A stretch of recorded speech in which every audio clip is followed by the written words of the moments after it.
walloo kana qabattoo hidhachuun ta walloo tana nuti har'a ummanni keenya ummanni sikkoommandoo ummanni harargee ijoollee teenna ta har'a as dhufteetiniin juntaan lolta jedhaniini duula mililik jedhaniini harargee keessa hangaasaan gurra qabee Jaafar Ali Saaliyaan Saamii gurra qabdee waraanatti oofti duula mililik kaleessa ammoo warroonni akka mucaan kun maa inni ka amma galee Abiyyi Ahmad miila dhiqaa jiru ka Ameerikaa jiru sun maqaan isaa eenyunni maqaan isaa maali abboo kadha calii calanqoo dhaqee anoletti kootii ofii keessa harka ofii gadi baasee kootii asitti deebisee harka ofii akkanatti hidhate namni sun har'a Abiyyi waliin duula banee nurratti duula.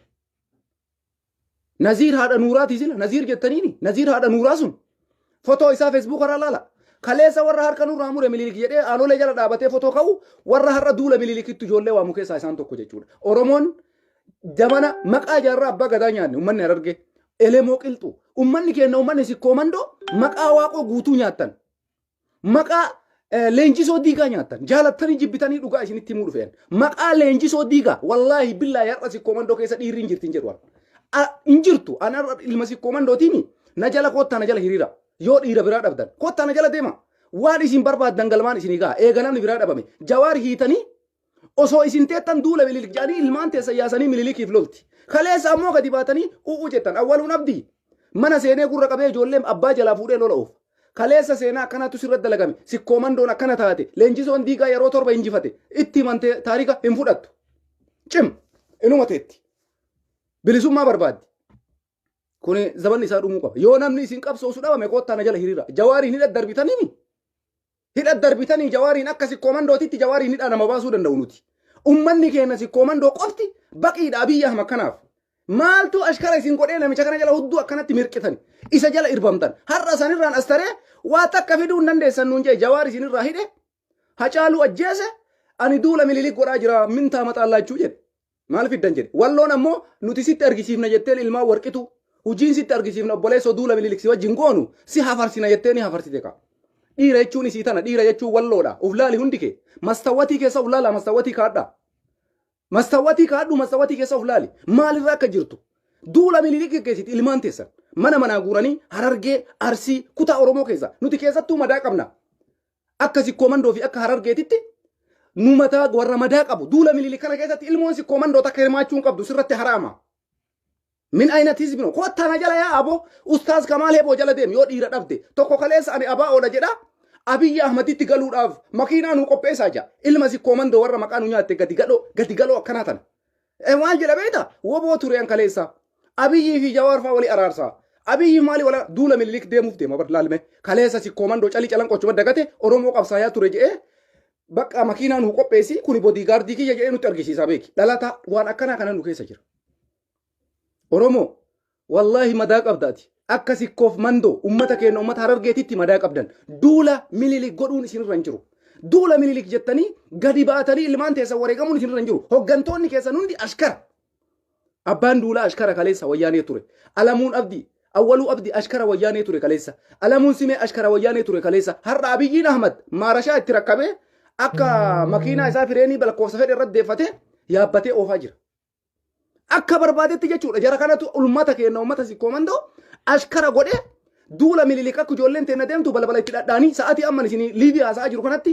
wallaahi ganda keessa nu ari'aa jiran jetti ijoollee ganda keessa lola deemtan jedhanii ganda keessa nu ari'aa jiranii kunoo kana dheessaa jirra gara bosonaatitti maali Oromoos yoomi seenaa bakka leenjisoon diigaa dirqama qabrii qonnee lafee isaa kaafnee lafeen isaa nu loluu qabdi akkasiimi ijoolleen teenya warri harargee jaarraa abbaa gadaa lafa keessaa baasaa lafee isaa elemoo qilxuu isin haa lolu calii calanqoo akkas taate dhayxanii harka kan akkana gootanii jalatti fotoo kaatan har'a dhufee Abiyyi Ahmad maal fiddan isiniin jee mee maaluma fiddan waan isin fiddan takka hin jiru Itoophiyaa jechuun andargaachoo Tsiggeeti Tammaanyi Bayyaneeti ani akkunoo duula mililik godhaa jira qabatamatti isin argisiise wannummaan isin fidda takka illee hin jiru ija teessan duratti osoo isin akkanatti eettalii ilaaltan Hacaaluu Hundeessaa dhabamsiise agarte Hacaaluu Hundeessaa siidaa namicha saniitiif jecha ajjeese har'a ummata keenya sikkoomandoo siidaan kun tirriktiriidha jedhanii diiguudhaaf irratti dalagaa jiran isa dhumaa irratti maal jedhan duula mililik jedhanii duula maqaa mililikii waraana banan kenna hoo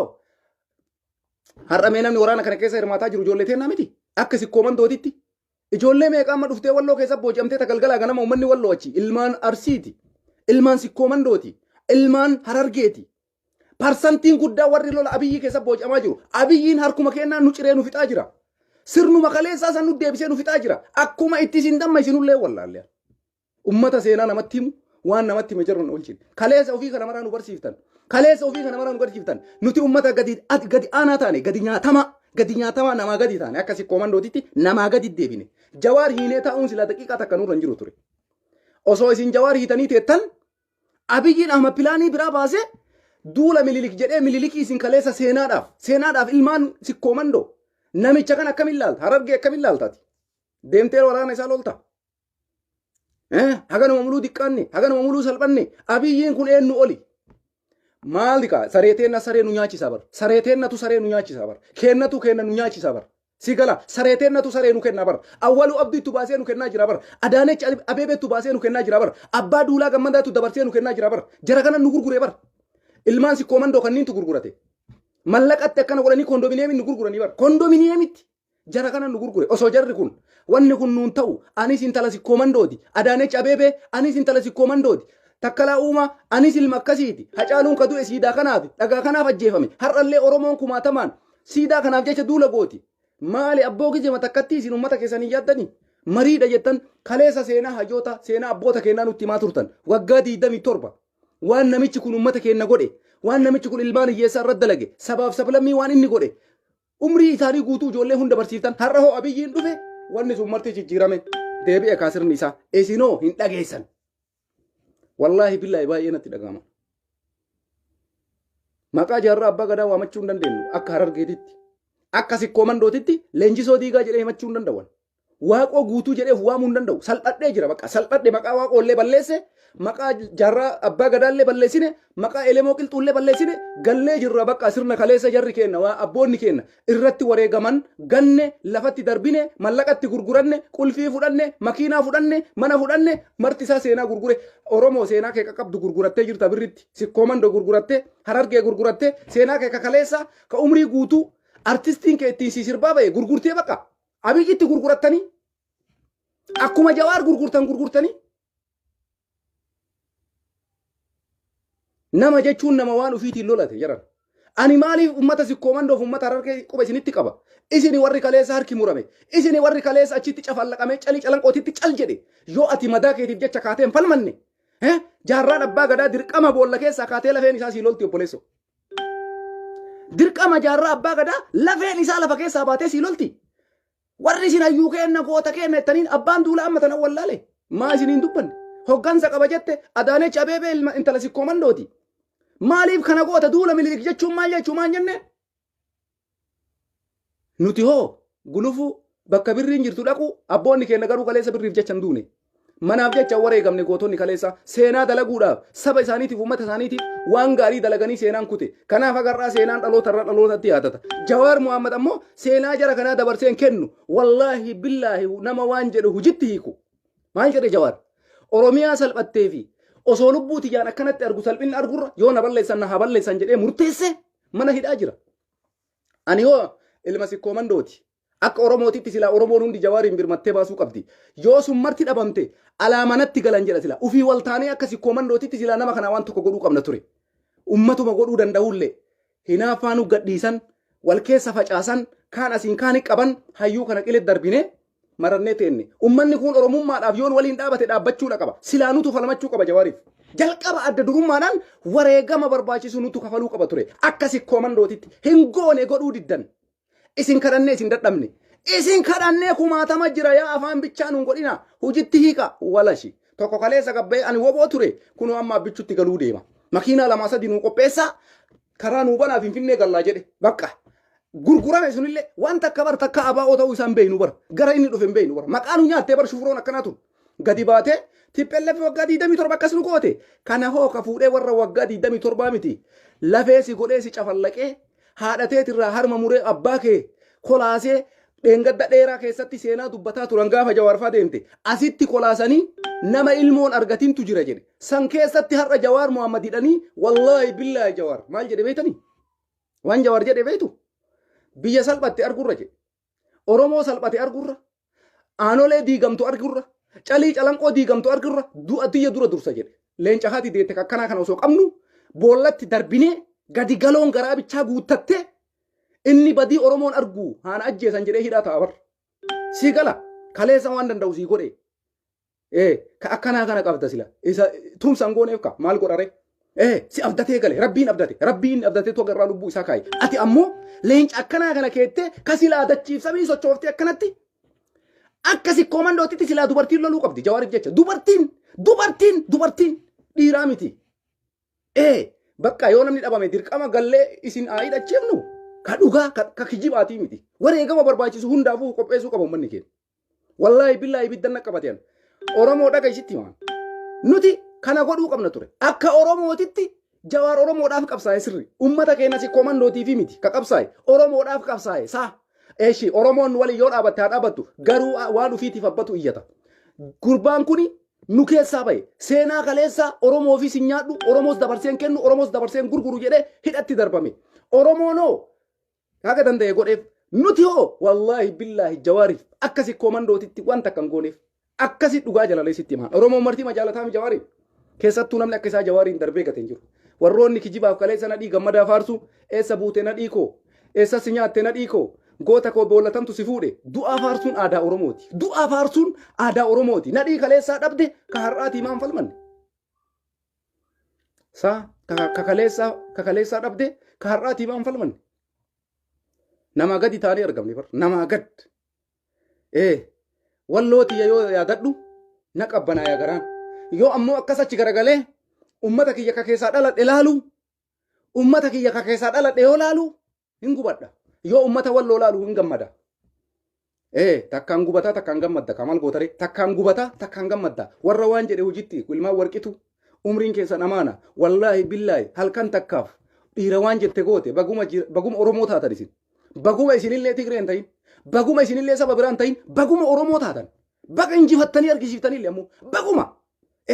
Oromoo akkana akka xarafa argamti bar. Oromoon birritti hin gurguramne. Oromoon mallaqaan hin bitamne. Oromoon manaan hin bitamne. Oromoon kondominiyeemiin hin bitamne. Wallaahi tasa argamti. Kutaa 11 keessa har'a walloon maqaa nutti goote. Maqaa. Amma fakkeenyaaf waraana adda bilisummaa Oromoo Wallagga si fakkaata. Wallagga qabsaa jira si fakkaate? No. Wallagga qabsaa hin jiru. Wallagga maqaa jalmarrootiif jecha Wallagga guutuu dhabamsiisaa jiran malee ummanni Wallaggaa guutuun osoo marra waliin dhaabate dachii takka keessan ijjattu bilxiqinnaan silaa Wallaggaan dachii takka wallaalaan tokko Wallaggaan jedhee ummata Wallaggaa guutuu hidhatti guurala. Baliida agartee osoo akka Wallaggaa akka walloon kaate kanatti ummanni Wallaggaa nuti qabsaa'ota Oromootii ni deeggarra bahaadhiyaatti naqamte gimbii maarree kaatee itti cabsite takkattiin kadiireen takka Wallagga keessan ijjattu. Kanaaf Wallaggaan ilmaan hiyyeessaa garaagaraa goda jalaa guuranii hidhan yoo Wallagga marroo wajji dhaabate yoo Wallagga marroodhaa tumse yoo Wallagga marroo wajji qabsoo finiinse leencoon lataa Wallaggaa miti kakaleessa waggaa 40 dabre waraana 35 baatee mallasii gurguratee mana hidhaatti osii isin naqee isin gurgure maa wajjin dhaabatiin har'a marroo waliin marroon hin booji'amtee waan booji'amte natti fakkaata jedhaan hin jiru. Kana qaba kana qabdii bar Oromoon kana nu keessa jira bar kanu nyaatu numa keessa jira jee bar waraabessi. Sitti malal Oromoo keessa kutaan takkattiin qaraasi qabbaneessitu walloo qofa. Kutaan takkattiin tokkummaan dhaabatte walloo qofa. Kutaan xilaanni nu keessan jeenu jettee wajji dhaabatte walloo qofa. Dambii osoo hin jenne, maarree osoo hin jenne, achi osoo hin jenne, asi osoo hin jenne walloon hayni jirtu sun magaalaa isii guutuu xarafaa daarii taaxaayee sanbatee maarree wallaahi ilmaan walloo seenaa dalaytan naa jiraadha. Zabana waaqoo guutuu keessa Oromoo waaqoo guutuutiin dhaadataa ture. Har'a waaqoo guutuu dirqama Ahmad Cululleen boolla qotee baasee nuu loli jechuu ni qaba.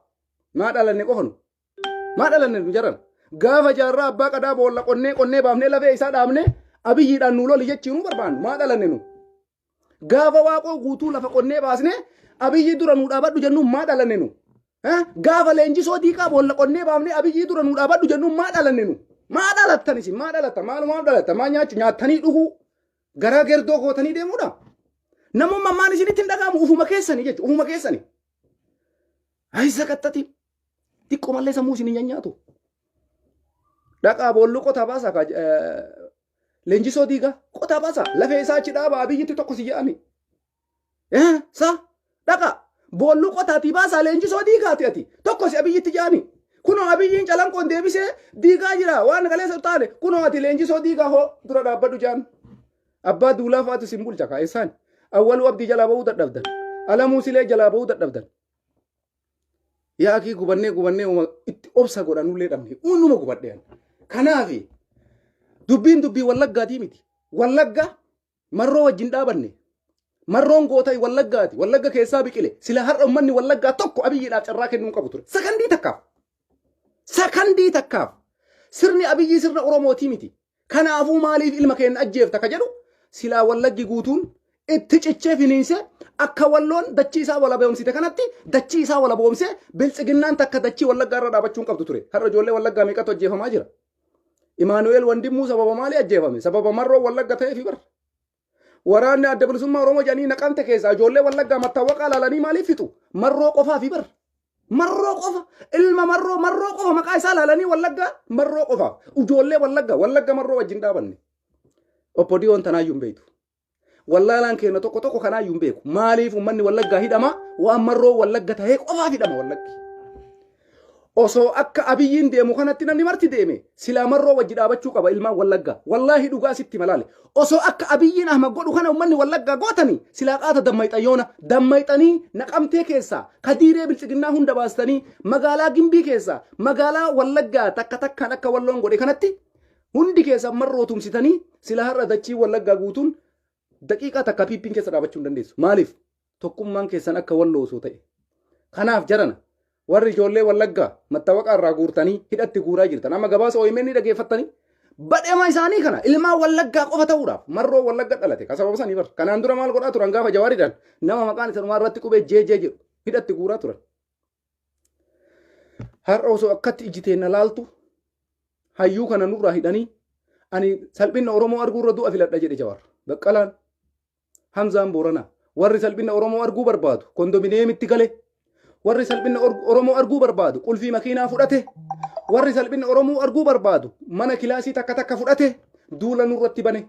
Bakka argitanii duula nurratti bane warri Oromoo salphisuudhaaf karoorfatee ka'e warri sirna Minilik nutti deebisuudhaaf ka'e qulfii makiinaa harka qabate mana kondominiyeemii fudhate duula nutti gadi jedhe. Shaneen akkasi asiin tokko gadi dhufee asirratti harkarra hidhatee duula Minilik jedha. Raayyaa ittisa biyyaa Itoophiyaati. Tokko hoo dhufee si koomandoo keessaa calii calanqootitti harki kaleessa na murame dhaqee duula Minilik asirra hidhatee Minilikiin lola Minilik deema. Namallee dhabneetii miti jedhan. Hayyuullee dhabneetii miti. Gootallee dhabneetii miti. Goota dabarsinee kenninee shufuroo waxaxee baxabacee wajjin ciisna. Kotota tayoo abiyyiin fuula itti guuru miilatti gajjettee miila dhungattu wajji ciisaa jirti uummanni si koomandoo. Sii gala dhugaa sii gala. Goota akka Jawaar ka xilaataaf jedhu gadi du'aan na wareegi lubbuu kiyya dhabamsiisi jedhuun hidhatti ol darbanii nadhii gammadaa tana buuteen isaa dhabame gaafatan. Kuni nadhii gammadaatii miti. Maa waan godhiniif osoo inni jiru gaafa inni du'e natti faarsita sallee. Saa kana jaboomni nama no. Dogoggora guddaadha kun. Kana mara maaltu na aarse hin aareen. Wallaahi billaa sadarkaa dhaqee lafee boollaa baasee waaqa guutuu naa qabsaa'ee jedhuun irra nageessiftan akkasi koomandootiitti. Bakka maal godharee dhabame namni ka qamadii nyaatee dhugu malee kana mummaadhaaf waa dubbatu dhabame bar ka sheekaallee inuma qaba akkasi koomandootiitti Oromoon ulamaa goota sinuma qabna bar yoo boollaa baafnee lafee saniin nuu dhaabadhu jenneen malee amma hin jiru namni muluu isaa abiyyiin kaan manatti kenne kaan qulfii makiinaa harka kaa'ee martisii birrimaaf wit Oromoon bilisummaa maal argate yaa warra birrii osoo Oromoon bilisummaa argate Jawaariin hidhamuu bar Sirii galaa kun osoo Oromoon bilisummaa argatee bar alaabaa adda bilisummaa Oromootiif namni naannefamu. Osoo Oromoon bilisummaa argatee bar maqaa shanee jedhu kun hin jiru. Osoo Oromoon bilisummaa argatee bar Oromoon takka mana hidhaa hin jirtu. Osoo Oromoon bilisummaa argatee bar hayyu duree adda bilisummaa Oromoo Jaaldaawud Ibsaan dhugguramu.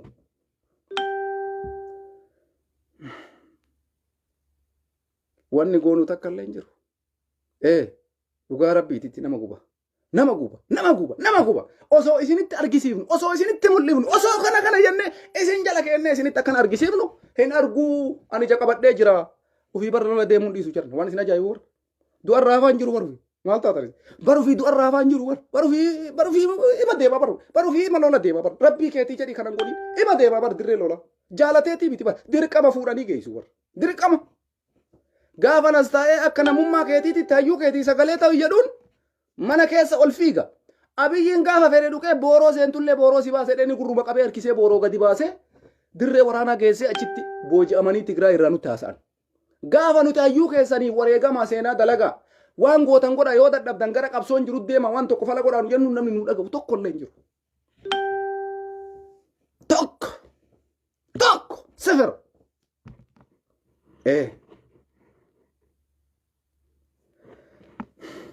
Ummata Wallaggaa kan hidhaa jirtan dhaabuun qabdan dirqama.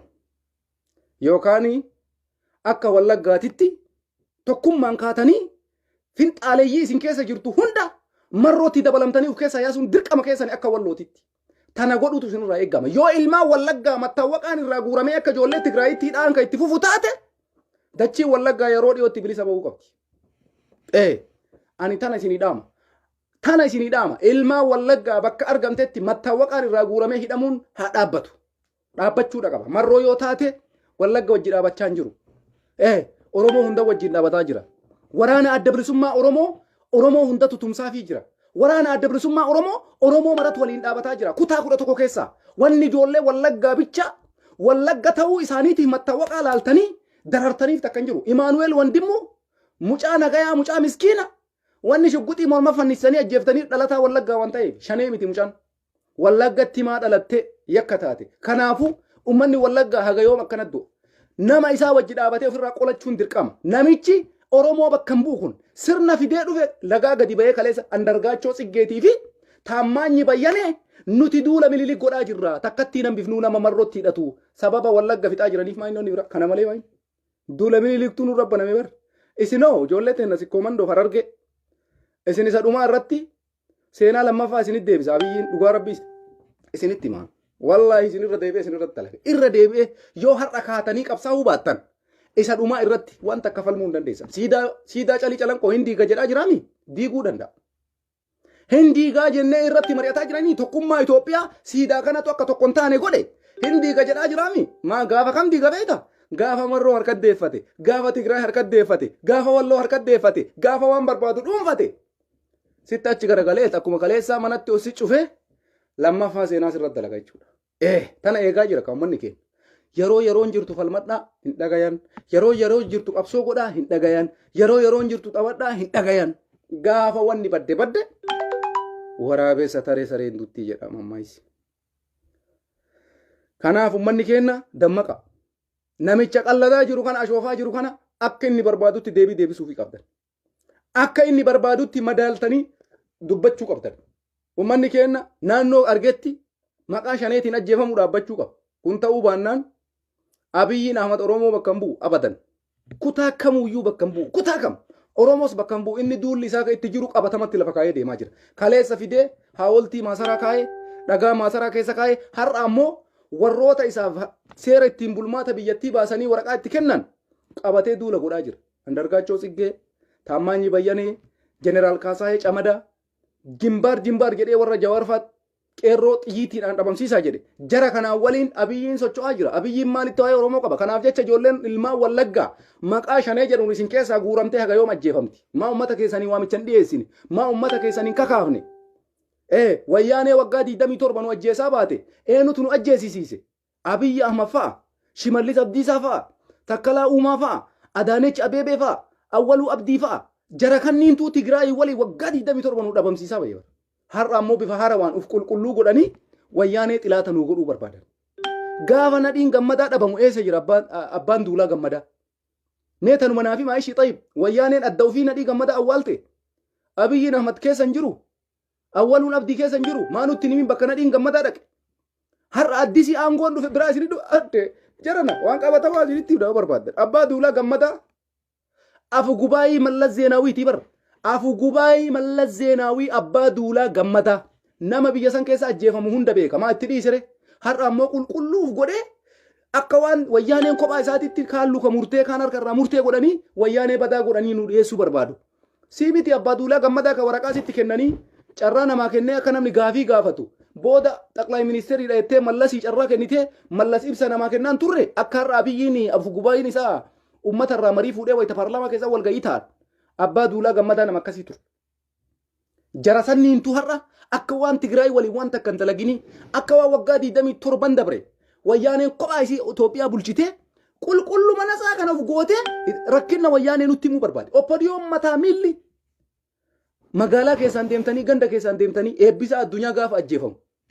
Mataa keessan hundaa bakka inni jiru fuutanii mijjeessitanii fi afaan jalaa hiitanii sirba inni sirbe akkana jedhee sirbe jettanii tiraanisleetii gootanii fi sirba eebbisa addunyaa waa'ee abaa'oo sirbe jettanii ni takka takkaan afaan Tigreetiin hiitanii fi eebbisa addunyaa namni ajjeessisanii miti tiraanisleetii gootanii afaan keessanii. Har'a ammoo akka waan Tigreen addatti gootota Oromoo kaan luka murtee kaan harkarraa murtee fakkeessitee Oromoo lolatti oofte har'allee. Isa dhumaa irratti maal goote deebitee kaleessa wayita wayyaanee hojjettu. Badummaa amaaraa nutti himti meelaala oppodiyoo laala mee dalagaa isii wayita wayyaanee hojjettu amaarri badaadhaa harka isin muree akkas isin godhee isin balleessee lafarraa isin dhabamsiisee amaara balaaleffachuu qabduu calii calanqoo harma mura anolee nuun jechaa turan. Har'a hoo abiyyiin dhufnaan stiriktiistiriidha. Kanaafuu suni sobaa kana haquu qabna amma ammoo kakaddamuu qabnu warra kaleessa harka isin muree luka isin mure isin hin jenne suni soba isinitti himne kana achi jijjiirree amma kana kaddamuu qabdanii. Hojii oppodiyooti meelaala. Seenaa kaleessa ofii isiiti ummata keenyatti himaa baate. Kataarikaan matsaafaan kitaabaan barraa'ee lafa jiru har'a seenaa san galabbaxxee kaleessa jirana. Bulchiinsi gandaa marti maal isin barsiisaa ture? Calii calanqoo irratti Oromoo gadhume isiniin jechaan turre. Oppodiyoon ganda keessa deemtee jechuu kan isin barsiisaan turre. Har'a waan san mara jijjiirte Minilik jechuun Itoophiyaa nama ijaaree nugusa biyya kanaati maqaa isaan kaasinaa hawwaltii isaatiif jecha waa dubbattaniin duutanii nuun jetti. Maaluuf hin laaltanii isin jedhana oppodiyoon? Waan dalagaa jirtan of ilaaltanii kaleessa maa kana uummata barsiiftanii har'a afaan biraa maa dubbattan. Kanaaf ijoolleen gowwaan tokko ijoolleen biltsiginnaa deeggartan jechuudha laal na dhageeffadha. Ijoolleen biltsiginnaa deeggartan kaleessa waggaa 27 maal isinitti himaa ture abbaan Duulaa Gammadaan Awwaluu Abdii Alamuu Simee Adaanech Abeebee Shimallis Abdiisaa har'a maan nutti himaa hartaa tanumallee gaafachuu dadhabdanii bara. Anaawwaa jechuun duratti tanumamaan gaafanne waggaa 27 amaarri xilaata Oromooti. Oromoo harka mure, Oromoo lagaan baase, Oromoo ol baase, gadi buuse nuun jechaa turtan. Har'a abiyyiin dhufe ol isin dhiite gadi isin dhiite asiin kaballaa isin naqe achiin xiffisi galchee asiin akkana si dha'ee isi deebisee teeskaat akkasii bu'ee ol fuudhee lafaan si dha'ee akka joonsiinaa boksii sanfaatti asii gaara kana keessa si darbee diratii kanaan si bu'ee lafaan gad si dha'ee harka isin kennachiise isa dhumaa irratti waa'ee Minilik hin kaasinaa hawoltii Minilik hin dubbatinaa. Dhukkee isin kaasuu jammare abiyyiin isa dhumaa irratti waan san mara Oromoo keessaa haquudhaaf seenaa kitaabarra jiru mara haquudhaaf tattaafattanii kophatti achi baaftanii Tigreen waggaa 27 kophaa isii Oromoo ajjeefte jarana Tigreen afaan Oromoon beeytu wallaahi isinitti hima dhugaa jirtu Tigreen waggaa 27 gaafa eebbisa addunyaa ajjeefta yaa oppodiyoo namni sirba eebbisa addunyaa abaa'oo yaa abaa'oo itti inni jedhee sirbu akkana jedhee isinirra sirbaa jira jedhee namni afaan hiikeef isinii miti. Namni eebbisa addunyaa tiraanisleetii godhee fi Tigreen akka ajjeeftu godhe isinii miti yoomatu eeyyuu. Isin mataa keessan isin warra afaan hiikuudhaaf Oromiyaa seene. Kanaaf har'a maaliif Tigraay hin komattarre maaliif juntaa jettanii olii gaffiidan osoo har'a isaan danda'anii dhufanii biyya qabatanii akka kaleessaa sanitti seenaan Amaaraa akkasi seenaan Amaaraa badaadha Tigree warra bilisa nu baase nu marartee mallee kaan asiin dhiitoon ajjeeftanii gaafa mallas du'e nama manaa gadi yaaftanii luka isaa caccabsaan turre. Isin waan namni waa irraanfatu isiniif fakkaata bara. Mallas gaafa du'e dubartii meeqa luka keessa tumtanii baguma rabbiin irraa fuudhe jettee gaafa dubartiin bootte maaliif kolfita jettanii dubartii meeqa luka dhayitanii luka isii caccabsitan. Mallasiif jecha har'a ammoo badummaa jaraa nutti himta. Nu marartee mallee jettanii sirba itti baastanii seenaan si yaadata ijjuun hin asaal jechaan turre Abiyyiin Ahmad ijjuun hin asaal yeenyaan bataraachiin ijjuun hin asaal ka jedhaa ture eenyuuni Abiyoot Kaasaayee kana. Namicha abbaa isaa argannaaniin Kaasaayee camadaa abbaa isaatiin abbaa ofii argannaan Oromoo akkate. Jara kanatuuyyuu Oromoo akka barbaade godhaa jira jechuudha jiran. Oppodiyoon waan feetee isin himte hin kijibdi. Kaleessa seenaa jarri isin himaa turte laala har'a seenaa jarri isin himaa jirtu laala. Isa dhumaa irratti Oromoo seenaa keessattu jabeeffata. Seenaa keessattu kabachiifata. Harka muraa aanolee calii calanqoo seenaa sobaatii miti waan qabataman lafa jiru. Kana Oromoo eeggachuudhaaf wareegama barbaachisu kafaluun sirra jira. Ka Abiyyiin bilaashatti 4 kiiloo ba'ee jedhee kijibu kanaa miti. Oromoon bakka jiru maraa ka'ee akka Oromootitti tumsa walii godhee waan kana keessaa bahuu qaba. Akka walloo irraa fakkeenya fudhachuu qabna. Walloon har'a ciniinnannaan rakkina mara keessaa baatee Oppodiyoo of keessa ariitee kophaa isiititti uummata isiitiin bulaa jirti. Uummanni keenya kana keessattuu warri duulli irratti banamee kutaadhaan gandaan laalamee hidhamaa jiru. Sababa isin hidhaniif sana adda baafadhaa hubadhaa namicha kana irratti duula bana. Bakka jirtan mara. Yoo kana godhan malee bilisummaan dhufuun hedduu. Yoo kana godhan malee Abiyyi karaa qabuun deeman. Bakka jiruuf qopheessuun irra jira Oromoon. Kanaaf warri marroo jecha uummata keenya Wallaggaa irratti duguuggaa sanyii raawwachaa jirtan dhaabachuudha qaba. Miidiyaan addunyaas beekuudha qaba. Dhalattoonni Wallaggaa osoo jawarfaa mana hidhaan seenirraa itti jammarame wanni kun. Wallaahi mucaan tokko yuunivarsiitii naannoo Amaaraa keessaa dhufe imimmaan gadi naqee dhaabatee boo'ee an afaan Amaariffaan beekuu garam deema jedhee Finfinnee keessatti Wallagga ta'uu qofaaf mana barumsaa keessaa maqaa isaanii ilaalanii yuunivarsiitii keessaa kaasanii ari'aa turan. Uummanni keenya uummanni Wallaggaa anna garramtan yeroo tokko haga ammaatitti waan abiyyiin isinirra dalagaa jiru hubachuu dhabuun nama gaddisiisa. Baay'ee nama gaddisiisa. Akka isaan duula Oromoo cabsuudhaaf dalagaa jiran uummata keenya akka sikkoomandooti nu laamsheessuudhaaf akka shawaa dachii tuulamaatitti laamsheessuudhaaf hacaaluu dhabamsiisan marroo dadhaban jawaariin hidhaddarban kaan asiin kaan itti guura wanni abiyyiin hin dalagin jiru taaftoon inni ittiin deeme tooftaa addaati. Kanaaf itti milkaa'aa hin jiru. Oromoon dammaquudha qaba. Kanaaf baay'ee na gaddisiise wanti amma argaa jirru waan ulfaataadha jarana. Yoo Oromoon dhabamte yoo qabsaayaan dhabame fakkeenyaaf uummanni keenya uummanni sikkoomandoo ka'aatiniin falmadha.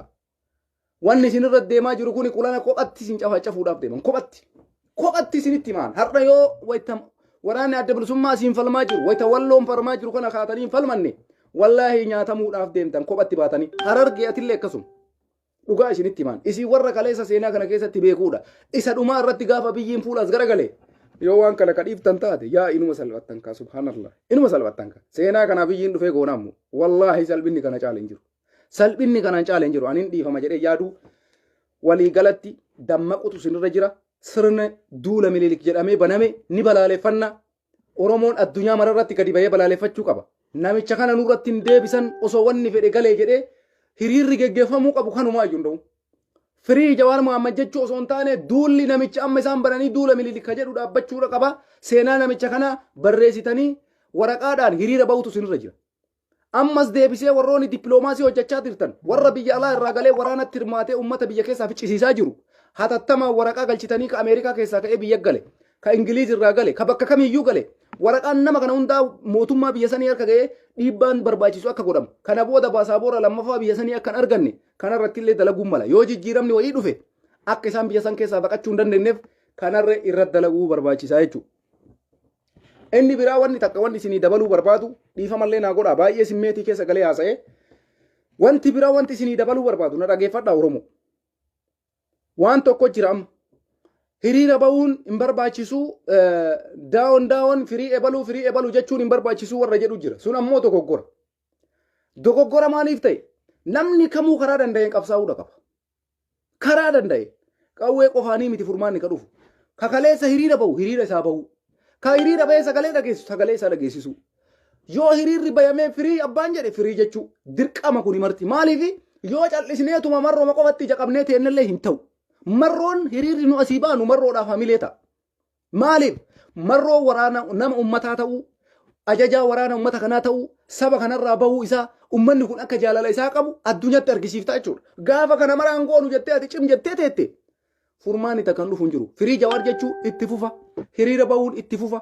Rakkina nurra jiru himuun itti fufa. Karaa danda'een abbaan haa qabsaa'u. Oromoo ka godhuu qabu ijoollee bosona jirtu tumsuun dirqama. Eesini galaami har'a fakkeenya Tigraay fudhadhaa. Lolaan itti jiran dippiloomaasiidhaan itti jiran. Warri biyya alaa jiru gaazexeessaan isaanii sirriitti infoormeeshina guuree irratti hojjechaa jira. Miidiyaa addunyaa biraan ga'ee ifatti baasee addunyaatti argisiisaa jira. Takka jedha.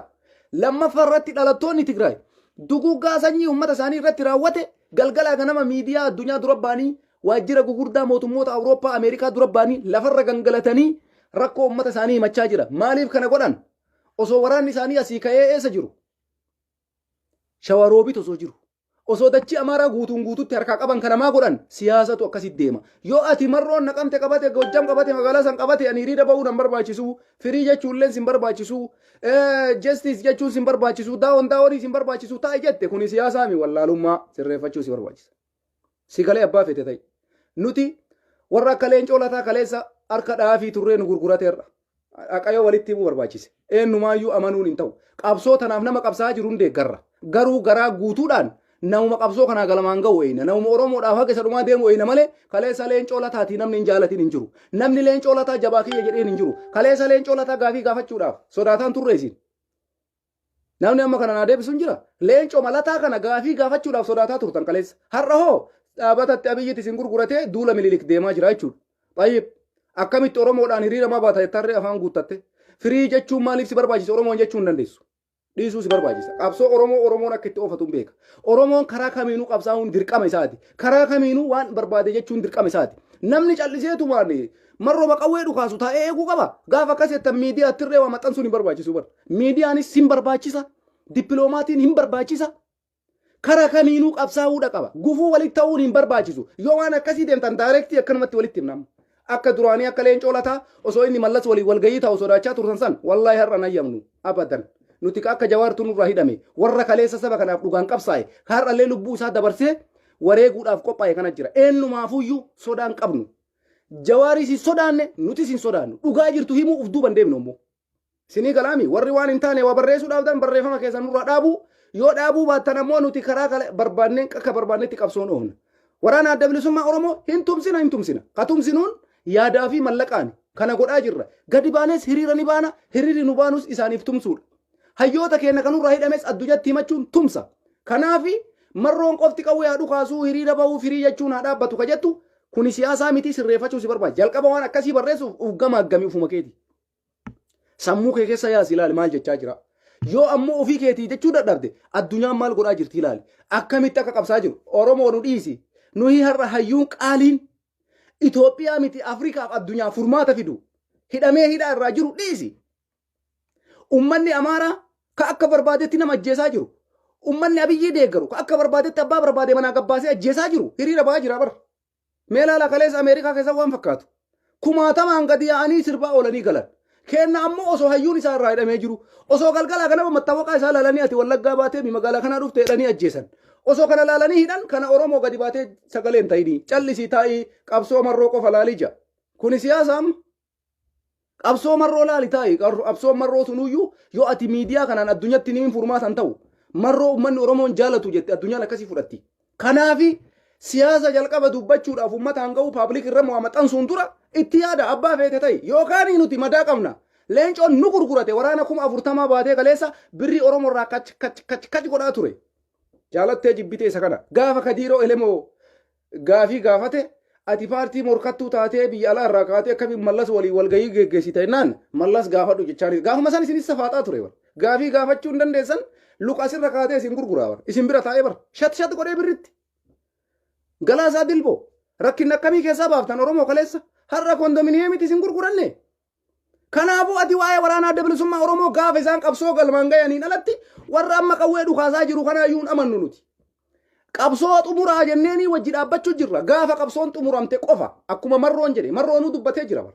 Anis galata kasii galchu gaafa qabsoo kana galmaan ga'e atis ka galata naa galchitu gaafa qabsoon kun galma geette jedhe dhugaan jirtu tana qofa. Leencoon lataa galmaan nu geenne nu gurgurate. Galaasaan Dilboo galmaan nu geenne nu gurgurate. Araarsoon Biqilaa galmaan nu geenne nu gurgurate. Eenyu abbaa eenyu qawwee fedhee baatee adeemu.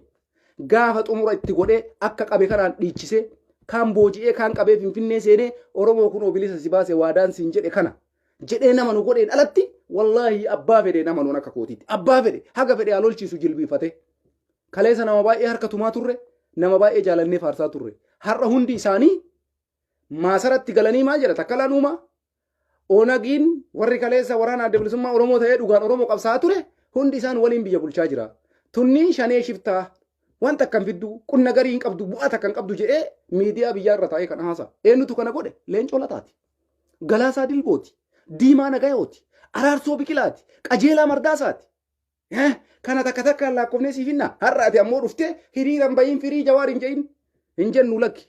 Kakaleessaatu gubanni garaa keessaan hin banne. Waan akkasii nutti naasa'inaati.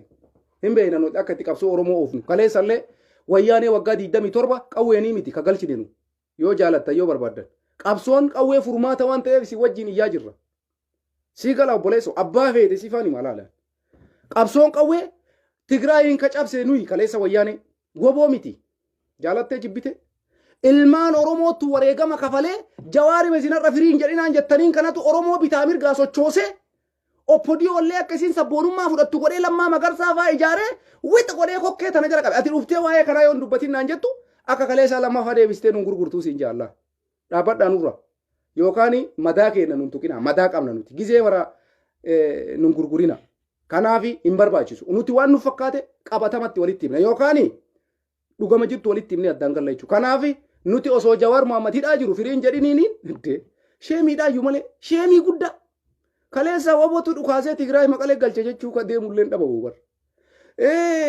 Abbaa oma kana ayyuu ka bilisa nu baase ka jedhullee dhabamu maal taatan jarana kaleessa bilisummaa Oromoo ka fide ilmaan Oromooti qeerroof qarree harka qullaa dhagaa osoo fudhatanii dhagaadhaan osoo gizee takka du'an sodaatiin eenyutu san dalage nama isin har'a firiin jedhinaan jettaniin kana jaalattee jibbite ummatatti onnee horee jechaan onnee itti horee bifa kanaan qabsaa'e jedheeni bifa kanaan hojjedhu jedheeni dhugaa jirtu qoca lafa godhee abbaa isa hayyee suyyum masfin warra Tigraay akkasitti akka funyaanii taankii hidhate san laaptooppii isaatiin caccabsee birkeetti baasee akka isaan harka kennan ka godhe ka mana duubatti argita akkana abaa'oo miti isin liqinfamee amma kanuma wanni jiru kanaafi Oromoon kallattii kamiinuu qabsaa'uu mirga isaati bitaan mirgaa'ee qabsaa'ee jalaan qabsaa'ee kana bakka Abiyyiin Ahmad karaa kamiinuu ka danda'amu karaa qawwee qofa okay waadaa seenne waraana adda bilisummaa Oromoo tumsaafii jirra akka leencoo lataa nu godhanii akka diimaa nagayoo nu godhanii akka araarsoo biqilaa nu godhanii akka qajeelaa mardaasaa nu godhanii rakkoo isaaniiti nuti waan qabnu kiishii kennaan biran dhaabbanna haga dandeenneen qarqaarra gaafa qabsoo isaan xumuran ammoo sani caalatti Oromoo biraa bakka barbaadan gayanii waan barbaadan fudhatan har'a qabsoon kararra jirti xumura itti godhanii fi karatti dhaabaniin ganaadha kanaafi harka nutti hin tumina madaa baay'ee qabna suuta utaaluu wayya yoo suuta utaalan suuta miidhaman kanaafi qabsoo qawween dhuka'aa jira akka waan bilisummaan dhufe tunis hin taatu qabsoo gara kamiinuun goona hiriira simbaana hayyoota kennaallee sagaleen taana sinigalee karaa kamiinuu qabsaaya sooshaal miidiyaa irra watte waa barreessitan waan hin taane barreessina itti yaadaa barreessa Oromoon har'a akkamii qabsaa'uu qabaa hin beektan isinuu dippiloomaasiin barbaachisaadha hiriira ba'uun barbaachisaadha hiriira hin baanuu yoo ka jettan taate maal barbaaddan qofa hiriira kan baane rakkoo keessan akkamitti himattan addunyaatti eenyutuyyuu hiriira ba'uu dhiise warri qawwee eega funyaanii hidhate uummanni Tigraay takka hiriira ba'uu dhiise guyyarraa iyyaa jiran guyyarra kanaaf Oromoon waan akkanaa eeggachuun barbaachisaadha amma kana mara keessa deemee waan isinitti haasa'eef yeroo kana keessatti yeroo dhugaa walitti himaa wajjin deemnu malee yeroo sobaa wajji deemnu miti wallaahi lazim dhuguma jirtu walitti himaa bakka jallattetti bakka kana jallatte haasirraa'u bakka kana jallatte haasirraa'u bakka kana jallatte haasirraa'u bakka kana jallatte haasirraa'u abbaan kasi qabsaa'u bakka dogoggora jirutti bakka kana dogoggora jira Oromoo sirreeffadha ani gara kiyya laal abbaa fedhe yoo ta'e bakka inni kararraa dhabeetti jalan deemu itti himeetuma jalaa gala sii gala itti himeetuma jalaa deebi'e abbama fedhe amma waa'ee Oromoo namni natti himu hin jiru eenyutu Oromoo dalagaa jira waan namni natti himu hin jiru qabsoon garamitti deemaa jirtii namni natti himu hin jiru waa'ee marroon dalagaa jiru irratti an ofii kiyya amansiisee godha malee ati naan jetteef hin godhu qabsoo marroon itti jiru dhibbaan dhibbatti deeggara karaan tokkochi nu baasu karaa marrooti garuu warri biyya alaa jiru hiriira geggeessuun dirqama marroodhaa tumsuun dirqama keeti kana qabattee ka'uudha malee callisteetuma marroon bichaan akkamitti kophaa adda isaa qabsoo galmaan gaha no hande Oromoon kutaa 11 wajji dhaabachuu qaba diyaaspooraan Oromoo bakka jiru wajji dhaabachuu qaba waraana adda bilisummaa Oromoo kutaa hunda keessatti argamuu qaba sochiin alaallee dippiloomaasiin ka biyya keessaallee bifuma kanaan itti fufee marroo waan inni itti jiru yaadaan deeggarree mallaqa kiishii kenna qusachuu osoo hin taane waan dandeenyutti kennine uf dura malee uf duuba laaliin jechuunidha hojiin jiru kanaaf nuyi warra miidhame dhiisi jarana warra halkanii guyyaa gadi yaasee dhiitoof kaballaan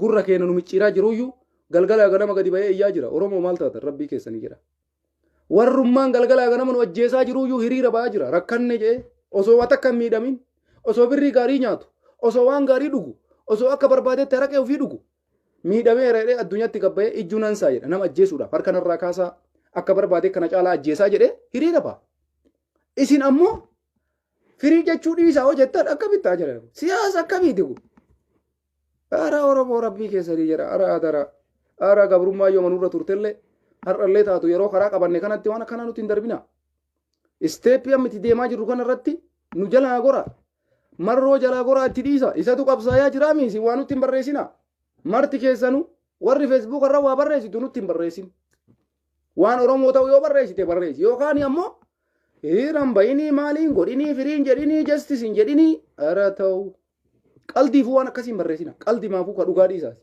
kanaaf waan akkasii barbaachisaadha qabsoon akkuma jabaattee itti fuftee jirti ani baay'ee har'a baay'ee na aarse wallaahi laziim keessattuu ummata sikkoomandoo baay'eetti aaree uummata keenya Harargee baay'ee komadhe. Maaliif komatte yoo jettan duula Minilik jedhee yeroo uummanni duula Minilik bahu wallaahi Oromiyaa keessaa ijoolleen teenna akkasi koomandoof Harargeetitti jiran kumaataman warri waraana kanarra hirmaataa jiru ijoollee keenya. Garuu duulli isaan godhaa jiran duula Minilik. Ijoolleen tun kaleessa calii calanqoo achi dhaabataa jirti. Kun dhaqee achitti harka namura midhee fotoo jala ka'aa ture. Har'a jarri sun dhayitee yoo namicha kana kaleessa akka inni godhe jettee duula isaa deemtu. Baay'ee namatti dhaga. Ara Abiyyiinoo OBN maal dalaga? Sirba caalaa bultumee itti banee Abiyyiin oduu waan gabaasuu dhabe magaalaa tam qabatee tana qabadhee dadhabe waraanni isaa hin jiru magaalaa qabachuu dadhabe ta qabate keessaa dheessee bahe isa dhumaa irratti maal godhe barzaafii jalatti walitti qabee kadiirota isaa jeneraalota kanneen nama muraasa poolisii walitti qabee barzaafii jala taa'ee barzaafiin eessa jirti Affaar keessa barzaafii jala taa'ee fotoo ka'ee salaamtaa harkaa walitti bubbu'eet achi ergee gaazexeessaa OBN titti taayyeef atti ergee achi itti ergee taayyeedhaan Facebook irratti achi kenni OBN tti wanni biraan jiranii oduun yoomaan injifannoon goolamne sirbuma caalaa bultumee irra kaayaa kan molii gadi qaqqaragalcha abbichuu koo jedha sirba naa banaa jee itti achi ergee fotoo isaa sirbuma isaa santu abbichuu koo osoo inni waan takkan booji'in bara osoo inni magaalaa takkan qabatin goota koo yaa goota koo guyyaa guutu oduu takkan hin jiru amma oduun dhufa jedha isaan maal godhanii oduu fidan oduun dhabame ka eessaa fidan oduu qabsaa'u malee namni oduun fuudhu bara osoo waan takkan fidin oduu fiduu hin danda'ani fotoma isaa ka'ee salaamtaa harkaan wal caccabbaxanii matarra koofiyaa kaatanii deddeemanii bakka makiinaa keessa seenee karratti shubbaa kagarasii dagatee banaa dhiisee maskootii jechuudha. Xayyaarri isaa lokoftoriin achuma bira jira. Inni marxoo Tigraay isa morman marate Geetaachoo Raddaa irraa fudhate boqqabii marxoo mormarra kaayatee makiinaa keessa taa'ee minaaxirii fotoo makiinaa ofaa irra jechuudha loltuudha. Ofii maali beektanii xayyaarri yoo isin argitan achuma dhaabata. Lokoftori makeessa bu'ee makiinaa seene karra cufuu dagateet kaameeraan xayyaarallee itti fuudhe beeta. Wayita poostii godhanillee laalle jarri. Cal jedhaniituma poostii godhan. Isa dhumaa irratti kaa injifannoo dhabanii magaalaa burqaa iftaaniin qabannaa boru magaalaa kana seennaan sun kijiba harkaa ta'ee waan godhan dhabanii jennaan footoma isaa itti achi ergeet sirba caalaa bultumee tokko gurra nu duuche. Ani isa dhumaa irratti ni fadhe sila oduu yoon dhufa jedhee dhageeffataa ture maaluma himuu eedaarra magaalaa tam qabatee abbichuun har'a akkuma jedhan goota ta'e magaalaa tam qabate akkanuma jedhaa oole wallaahi dhugaa isinitti mansoobu baran OBN ilaaluun oduma inni himuu caqasuudhaaf jecha magaalaa kam qabatan laata tam keessaa baasan jedhee kanuma eegaa ture sirba bicha abbichuu koo goota koo abbichuu koo footoma isaa kana bicha caalaa bultumee tokko fuudha kutanii sirba isaa tokko irra kaanii achumarraa dhiichisa bakka achumarraa itti seene raayyaan jira achuma uummata akka itti seenne inni achuma taa'ee barzaafima jala Finfinne makeessa akkana gurguree barzaafima wayii jala goree achuma taa'ee fotoo ka'ee caalaan achuma bakka itti seene raayyaan jedhe itti seene raayyaan mataa nu garagalchi yaa OBN rabbi dhabama siyaa godhu miidiyaa faayidaa takka hin qabne siyaasa dalaga miidiyaa boqqoolloo irraa gara miidiyaa raayyaa ittisa biyyaa ta'a jedhee akka itti siyaasa dalagu wallahi jarana warri OBN gaazexeessonni fakkeenya Tigraay marraallee barumsa fudhadha amma barumsa tokko Tigraay irraa wanni isin fudhattan maali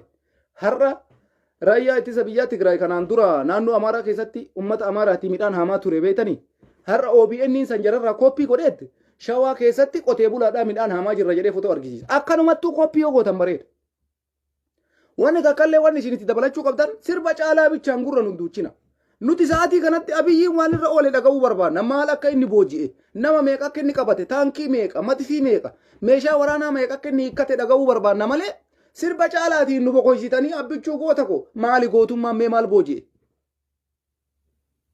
gaazexeessa akkami kunniin jedhan akka waan hin jirre akkanumaan mataa nu nyaatu sirba dhaga'uu miti namni irra ka barbaadu informishiina jalqaba oduu fida sabbar zeena breaking news magaalaa kana baafne magaalaa kana seenne meeshaa waraanaa gana to'atame xayyib sannutti himtan achi booda sirba abbichuu keessanii itti dhukaasa maarree cal jennee nu sa'aa tokko guutuu fotoma kana kagarana galabbatamu sila yaakii tikitiko ofseetamu isinillee tikitikoodha barbakkeen itti sirba bichaan lafa dhiichisanii achi kolfanii keessaa bayan miidiyaadha hooran Afrikaa ittanii maqaa itti dabarsitanii maqaan irra taree callaa sirbuma caalaatiin gurran wareera sirba caalaa akka waan addisii wayii irraa bayee mataa nu nyaadha loltuun akka waan Abiyyii taatee Itoophiyaa keessatti bakka abbichuu koo inni ammoo duula birgeedi Minilik isin achirra ta'a Oromoo ittiin goomsa OBN dhaan ummanni miskiinni akka waan beeyni argitan itti taphadha kanaafi Fotoo isaatuu baga argattanii olii gad fiigaa ooltan jenneeni sa'aa tokko garuu sirba bichaa nuun affeerina. Adara warri OBN nama baay'eetu isin hordofaa jira. Akka duraaniitii miti. Aga Abiyyiin waraana deeme kana isin dhagaa jirra jiran. Qunna gadii barbaanne. Abiyyiin nama meeqa akka booji'ee dhagahuu barbaanne. Yoo isin calliftanii sirba caalaatiin nu boqoshitan maal dhageeffana nu boqoshise sirbi caalaa as nagaya nafa kokkee. Guyyaa guutuu maaliif hin ta'u? Waa himaa nutti Tigraay amma aawut seenaa jennaan waa fiddee dhufte jecha takkaaf lamallee ta'u. Faannoo haganaa qabannee faannoo lama achiin ariinee takka laga buufnee takka qawwee takka irraa fudhannee jettee waan akkasii nutti himte achi booda sirba ofii itti gadhiifatti jirra. Isinoo fotoo Abiyyii kana guyyama takka manaa gadi ba'ee osoo inni waan takka hin boojiin mee nama tokkocha booji'ee jira. Sanumaayyuu yoom lola deemee barzaafii jala deemee barzaafii dheessa jira janan barzaafii dheessa jira Affaar keessa. Uzu billahi nama akkana nagarreen qallada akkanumatti qallada. Kanaaf jarana Oromoo qabsoo mataa itti dhuqan wal galateeffachuun kennallee wallahi lazim isinitti malala. Wal galateeffachuun kennallee gaafa waan kana galmaan geenne ta'uu qaba. Abbaa feetan ta'a kana amanaa fudhadha. Qabsoo kanatti nama xumure qofa godhe qofa galaleeffanna. Marroon maal jedhe beektu? Qabsoon Oromoo baabura jedhe. Baaburri namni hundi bakka ga'ee keessaan bu'u jedhe. Kun karatti keessaa bu'a, kun karaa yaabbata, kun karatti keessaa bu'a, kun karaa yaabbata jedhe. Waraana adda bilisummaa Oromoo warra qabsoo geggeessaa jiru kana yoo laaltan fakkeenyaaf jaal gullicha dheengee qabsoo kana keessa ture 2019 2020 qabsoo kana keessa ture baaburicha keessaa bu'e moo buune amma keessaa bu'ee jira. Kanaaf qabsoon Oromoo galma ga'uudhaaf ebalutu galmaan ga'a jettee nama tokko irraa abdii kaa'uun sitti hin barbaachisu. Jaal gammachuu abbooyyee jaal gullicha dheengee Oromoon kaleessa faarsaa ture goota koo jeena koo jedhanii ni marroofaa waliin fotoon isaa akkana ta'aa ture. Osoo baaburichi galmaan ga'iin karatti keessaa bu'ee har'a warra itti takkalaan uumaan ittiin ashoofu keessaa tokko isa. Oonagi jedhee ittiin ashoofa. Garuu maal jechaa ture gammachuun jaal gullichi dheengee mootummaan kun waa'ee Oromootuuf keessaan qabu jechaa ture 2019. Abiyyiin kan dhufe 18. Namni sun har'a baabura keessaa bu'ee manatti galee jira. Kanaafi Oromoon kara barbaade kamiinuu haa qabsaa'u. Garuu qabsaa Oromoo irraa nama dabe aktiivistii ta'ee miidiyaa ta'ee Oromoon sirreeffachuun dirqama keessani. Maaliif kara isiniin ja'a jaal gullichi dheengee nama umrii isaa guutuu saba kanaaf dalagaa turedha. Nama yeroo dhiyoollee haga namni marti Oromoo gane marallee Oromoo waliin turedha. Har'a namni sun baabura keessaa bu'ee jira. Kanaaf yoo ati dhufteetuma nam tokko qofa nu haa qabsaa'u isin hin dubbatinaa jette dogoggora guddaadha. Marroo irraa baradha. Qabsoon Oromoo baabura jedhe marroon. Baabura keessa abbaan fedhen bu'a abbaan fedhe ni yaabbata. Nu nama qabsoo keessaa ka'ee Abiyyitti gale maa galteen jennuun. Kama hafe waliin qabsoo kee galmaan geettu malee itti jabaadhu jennaan malee sun keessaa bu'ee gale qabsoon Oromoo dhumatee miti. Kana wanni inni isinitti himaa turellee dhugaa isitti hima yoo har'a marroon ka'ee Finfinnee gale qabsoon Oromoo xumurame hin jedhamu. Kanaafuu namuma hafeetu qabsoo sanitti fufaa jechuudha. Innis akkasuma jedhe anaa qofa laalteen qabsaa'inii nama laalteen qabsaa'inii. Nama laaluun hin barbaachisu qabsoo Oromoo keessatti. Kanaaf abbama fedhe yoo ta'e namni galateeffamuu qabu gaafa waan qabe san galmaan ga'e qofa. Oromoo nama baay'ee si qabsaa'aa ture bara. Mee fakkeenya isinummaan keessa laala nama 500 kana laalaa jirtan wallaahi billaahi yoo ansobe na caala waa maraa beeytanii mee taa'ituma ammuma kee kana of laalime nama meeqa si qabsaa'aa ture abaa'uu keessa. Har'a nama meeqatu qabsoo tanatti hafire gowwaa miti dhageeffadhu Nuuraddiin Jimmaa wasak dhagayi waan namni siin jedhu nama meeqatu kaleessa qabsoo kana keessa ture meeqatu har'a qabsoo kana osoo xumuriin galmaan ga'e. Qabsoon xumurame yoo jettan nuti Tigree bifa isiin jibbine Tigrummaa isiin jibbine gaafii gaafachaa turre maal gaafanne Tigree hidhaa nurraa dhaabaa gaafanne maqaa abaa'ootiin nun ajjeesinaa gaafanne daangaan Oromiyaa sarartuu gaafanne afaan Oromoo afaan federaalaa haa ta'uu gaafanne abbaa biyyummaa Oromoo Oromiyaa irratti qabu Oromoon ofii naaf bulchuu gaafanne. Mee Abiyyi waan kana keessaa deebii isinii deebisee deeggartoonni Abiyyi deebiin takkan deebine. Kanaafuu abbaan fedhe ka'ee warra Abiyyi dabalame qabsoon Oromoo xumuramte jechuudha. Xumuramte jechuu miti. Inni baaburicha keessaa bu'ee jira jechuudha. Baabura kama keessa jiru wajji itti fufta malee ka keessaa bu'ee dhiisuu sirra nama laalteen qabsaa'in jedhe marroon. Ani amma karoora isaa san fudhadhe. Wallaahi dhugaa isinitti himaan. Haasafni marroon haa ta'e. Sirritti haa ta'e. Nama laalteen qabsaa'in, nama laalteen fiigin, nama laalteen taa'in, nama laalteen deemin jedhe marroon. Bravo. Akkatti haasaa bilchaataa kanaan nama quubsuu yaali malee cal jetteetuma waan hin taane keessan gali. Kanaaf har'a abbaan fedhe yoo Finfinnee bahee qabsoon Oromoo xumuramte jechuu miti. Baaburicha keessaa bu'ee jira jechuudha. Qabsoon Oromoo xumuramtee Oromoon gaafa qabsoon isaa xumuramtee beeka. Walii gallaa jaran. Qabsoon isaa gaafa xumuramtee beeka. Jaran illee coollataa kaleessa qabsaa keessani. Diimaan naga'oo kaleessa qabsaa keessani. Koloneel Abbabee Garasuu qabsaa keessani. Araarsoo Biqilaa qabsaa keessani. Dammaqaa Naggaasaa gaazexeessaa OMN ture. Jaafar Alii kaleessa qabsaa keessan ture. Saaliyaa Saamii kaleessa artistii teessan turte. Baaburicha keessa buute moo hin buune? Hundi isii keessa duudanii jiran. Kana ragaa waliyyoo akkasii amansiisellee fudhattu. Garuu qabsoon Oromoo hin xumuramne. Galma hin geenne ammas fagoo jirti. Ani akkatti dhugaa jirtu lafa sii kaayaa qunna gariidhaan tagbaariidhaan sitti himaa deema malee osoo baaburichi karaa irra jiru nama baabura keessaa bu'e akkamitti osoo galmaan nun gahin baabura keessaa buute jettee gadduun alatti innuu bilisoomne jedhe bilisoome jettee jala deemuun sirra jiru amma booda. Sirreeffachuu qaba Oromoon amma booda. Ijoollee amma qabsaayaa jiran kana waraana adda bilisummaa Oromoo har'a hundi isaanii tumsa godhanii Finfinnee marsan kana qabsoo kanatti xumura godhanii fi godhanii Rabbi qofatu beeka. Garuu akka isaan xumura itti godhan Oromoon hundi wajji dhaabachuudha qaba. Isinii galaami jara amma Finfinnee marsanii jiran kana waraana marroodhaan hoogganamu Gammachuu Abbooyyee Cibraa Soddom Jaalsanyii hunda isaanii jechuudha. Jara kana qabsoo kana xumuranii deebii Oromoon barbaadu deebisanii fi waan hunda galmaan gayanii Oromoolleen isaan galateeffatee kabajaa isaanii malu bakka isaanii kennee fi ufiin uf bulchee akka barbaadetti ittiin bulaa fi akkuma jaal gullicha dheengee qabsoo keessaa bu'aniin sanganaa yerootu adda nuu baasa jechuudha. Gaafa Oromoon bilisummaa isaa goonfate eenyutu akka isa dhumaa duume laalutu nurra jira malee nama baaburicha keessaa bu'e atimaa keessaa buuteen hin ta'u. Kanuma isiniin jechuu barbaada Oromoon osoo baabura isaa keessaa bu'uu baate silaa ona bilisoomnee jirra. Osoo leen collataa nu ganuu baate, osoo diimaan naga'oo nu ganuu baate, osoo qajeelaa mardaasaa nu ganuu baate, osoo wayyoonni aktiivistoonni Oromoo kaleessan waliin jiran akkasuma nu waliin jiraatanii, osoo artistoonni Oromoo kaleessan waliin jiraatan akkasuma nu waliin jiraatanii, osoo sheeyni Oromoon waliin jiraate, osoo qeesiin Oromoon waliin jiraate, silaa bilisummaan dhuftee yoona. Anumaafsii tokko garanaa qabanii tokko achi qabanii inni sin jaalatu, inni kalaasa aangootti sin dhiisu, ati aangoo osoo inni jiruun argattu, ani aangoo sii kenna, inni kaleessa osoo jiraate aangoo sin kaleessu, ani aangoo sii kenna. Inni birrii siin kennu ani birrii sii kenna jedhanii Oromoo akkana wal jala gargalchan. Bara akkasitti nu qoomsa. Bara mootummaan dhufaa dabra. Amma qajeela araarsoo biqila daa'uut osoo jiru aangoo argachuu hin dandeessu isa jedhuun goomsan. Maal jedhaniin daa'uut osoo jiru aangoo argachuu hin dandeessu koottu an aangoo sii kenna. Bakka itti barbaadde si kaaya koottu bakka isaa tanaayyuu fudhadhu jedhaniini deeggarsa godhanii fi daa'uut irratti araarsoo shuuman jechuudha. Ammallee bifuma kanaan Oromoo adda babbaasan. Isa dhumaa irratti namichi sun qalbiin isaa laafti bakka isaa fudhadha jedha gadi fura akkanuma keessa Oromoo qabsoon isaa hagarraatitti lafarra harkifattee as geette jechuudha. Gara fuulduraatitti illee ulfaataadha. Sababiin isaa jallama keenna kanatuyyuu nu keessa jira. Isuma kanatu shariixata. Muyni ufuma isaatii ciree wal fixeen beektuumi. Mukuma jallaa tokko murtee sibiila itti gootee muka kaaniin murta barra. Akkasi nu keessa Oromoo jechuun uummata akkasiisan. Mee hayyoota har'a mee haasaa takkalaa uumaa san dhageeffadha.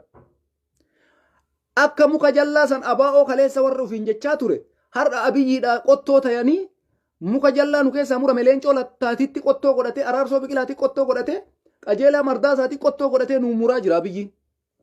Maqaa Onag jedhu jararratti fe'ee jarri na waliin maasaraa jiran jedhanii ittiin nu muraa jiran. Garuu Oromoo waan barbaadu hin argan. Jallaa kennaan nu muran kisee mara. Jallama keetiin si muran. Jallama keetiin si jallisan. Jallama keetiin si ciran. Oromoon ammoo haqa waan kana keessaa bahutti bilisummaan isaan ulfaata. Dhugaa sitti himaan. Mee fakkeenya yoo fudhattan Jawaar Mohammad waliin Galaasaan Dilboo fotoo nadhii gammadaa Asallaamoo eessatti dhaqee wajjin fotoo ka'e. Achi ol deebi'ee calii calanqoo dhaqee leencoo lataa dabalatee Galaasaa Dilboo Jawaar walii fotoo ka'an hundi isaanii har'a Jawaariin dhiisanii abiyyiidhaa qottoo ta'anii nu muraa jiran. Maalirraa argisiisa kun Oromoon wannummaan haga yoonaa lafarra nu harkise laala. Hayyuu feete ta'ii dhageeffadhu wanni kun si fayyada. Wannummaan haga har'aa lafarra nu gottotee akka nuti bilisummaa dhabnee gisee mara ima boonnu nu godhe. Wallaahi ufii kennaa jallaa kennaa nu muran. Abiyyi Ahmad Malaalime. Abiyyi illeen Oromoodhaa miikuu nu ammanni akkasuma jettanii misi. Ani garuu isa Oromoon jedhu. Isin akka keessanitti innis Oromoodha jedhee mee fudhadhaa Oromoodha jedha. Amma Abiyyiin Oromoodhaa bu'aa buusaa araare.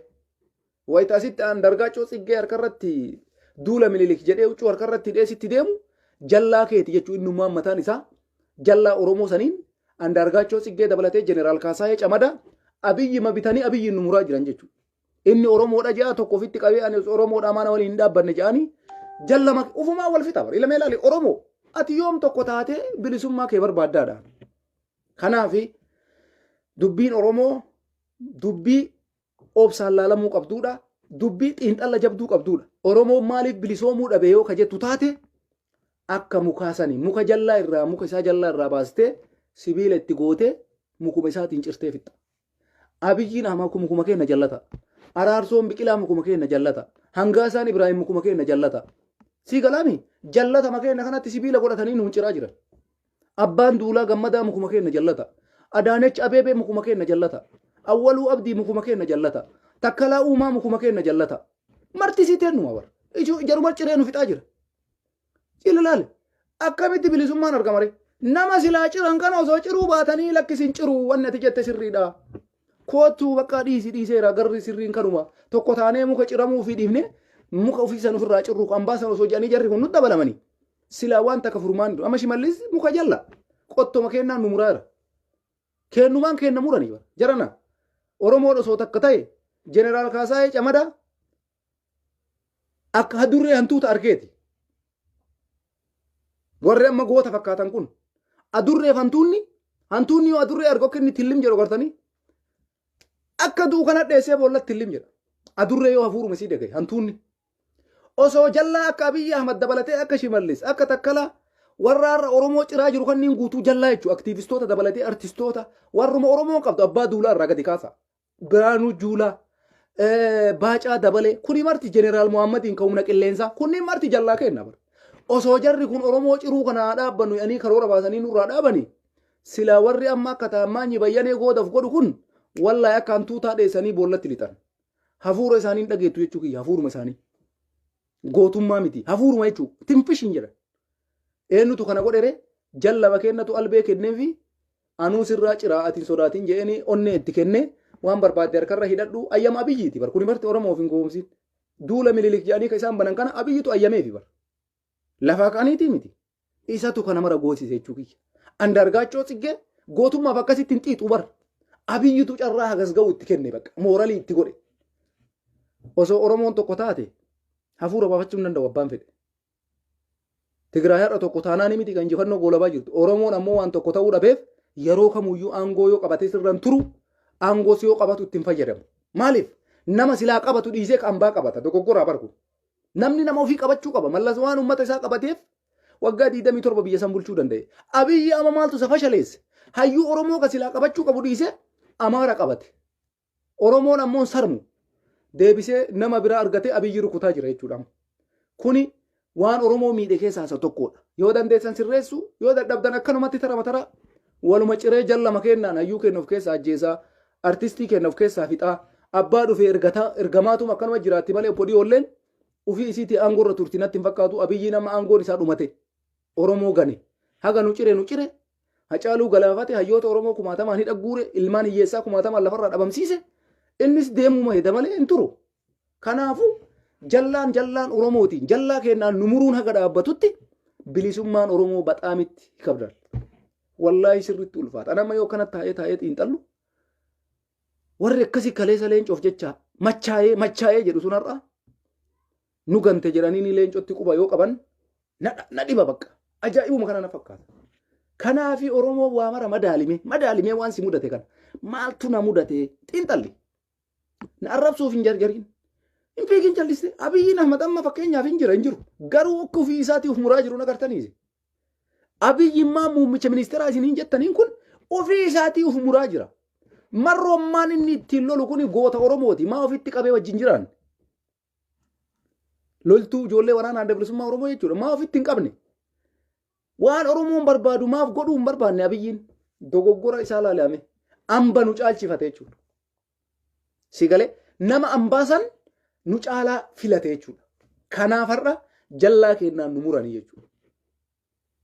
Ilmaan Oromoo ta'uumtu ilmaan Oromoo ta'uu areegamtu hundisi jallama kennan nu muraara. Yeroo kamuu ambi nu miidhu. Kanaaf Oromootiyya galatoomaa na of kolcha yoo simmeetii keessa galee haasa'ellee na of kolcha keessattuu waa'ee duula Minilik sana agarraan akka malee aaree uummata keenya akka sikkoomandoottitti baay'ee isinitti aareera ka'aatiniin dammaqa dhiqqishuma isiillee taatu dammaqa. Jawaar Muhammad silaa nuti nama wareegama guddaa kafalee yeroo ammaa kanatti leenjii waraanaa fudhachuu qabu keessaa silaa tokko ilmaan sikkoomandoo ture. Haga ammaatitti waan san sochii jajjaba argaan jiru ta'uudha qaba wanni kun itti yaadaa isiniin jechuu barbaadeeti itti haa yaadamu shayini itti yaadi qeesiin itti yaadi hayyuu akkanaa kana gattee seenaa jalaallee bahuudhaaf hin deemnu kanaaf mee diqqoo uf madaalaa isiniin jechuu barbaadeeti dhiifamallee naa godhaa galatoomaa warra gammaatiin nu faana turtan kanutti aartanis kayaanni kenna isinii ta'es madaala waan an jedhe kana madaalli itti kenna mucaan kun maal jedhee Profeesar Ahmad Cululleen dubbiin inni dubbate maal fakkaataa haasa'uma akkanaan haasa'ame immoo waan qunna garii qabu dubbate mucaan kun yoo jetta madaala ani wanni an jedhu haasa'ee daddafee aariidhaan isinitti haasa'a malee wallaahi waan qulfiidha isinii dubbadha waan sirriitti bu'aa qabu dubbadha kanaafi itti kalaala dubbii kana madaala kanuma isiniin ja'a Oromoon tokkummaa isaa jabeeffatee ka'uudha qabaa yoo akkas hin ta'in ofuma kennaa lafarraa wal saabuu deemnaa ofuma kennaa cirree wal finnaa jallama kennaa nu ciraa jiranii haga jallaan kenna nu muruu dhiisutti bilisummaan Oromoon ulfaatti garuu jabaachuun dirqama maraaftuyyuu jabaadhaa tattaafadhaa tumsa waraana adda bilisummaa Oromoo itti hafuufu Oromoon bakka jirtutti sagalee hayyoota keetii ta'ii keessattuu duula amma nurra baname duula Minilik jedhu kana balaaleffachuu qabna gadi baanee hiriira bayanii balaaleffachuu qaban kama dhugaa kanuma isiniin ja'a ayyaana ta'a galatooma